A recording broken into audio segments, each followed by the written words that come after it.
শুধু মনে করিয়ে দিতে চাই, ডক্টর মোহাম্মদ ইউনূস আপনি পৃথিবীর ইতিহাসে একটা সম্মান এনে দিয়েছেন আমাদেরকে।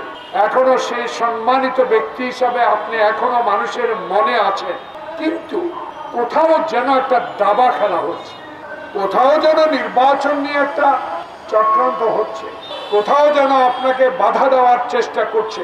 সেটা আপনাকে অবহিত হতেই হবে।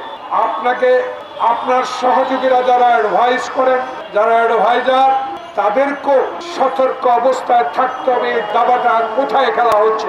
প্রিয় বন্ধুগণ, রাখাইনকে মানবিক কারণে করিডোর না দিয়ে তাদেরকে মানবিক সহায়তা করার শক্তি ইনশাআল্লাহ বাংলাদেশের আছে।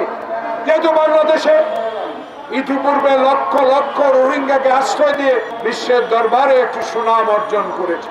আমি একটি ক্ষুদ্র মানুষ হিসেবে একটা কথা বলতে চাই। বাংলাদেশে আজকে এই নাগরিক পরিষদ যে সাবজেক্টটা, যে বিষয়টা নিয়ে আলোচনা করার জন্য ঠিক করেছে, সে আলোচনার প্রেক্ষিতে বলতে চাই, বিগত 16 বছরে আওয়ামী লীগের নেতারা, আওয়ামী লীগের সহযোগী সংগঠকের নেতারা, সামান্যতম পদ পদবি যারা পেয়েছে আওয়ামী লীগের, তারা বাংলাদেশে যে সম্পদ লুট করেছে, যদি এই সরকার চেষ্টা করেন এই সম্পদ উদ্ধার করে এই রাখাইনের জন্য যে কোনো একটা দ্বীপ রাষ্ট্র কিনে দিতে পারে।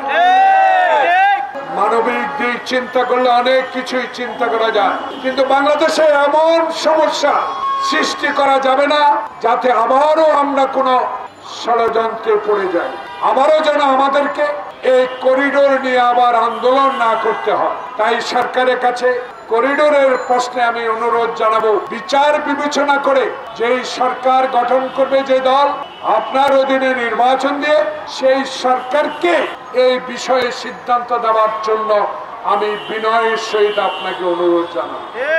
বন্ধুগণ,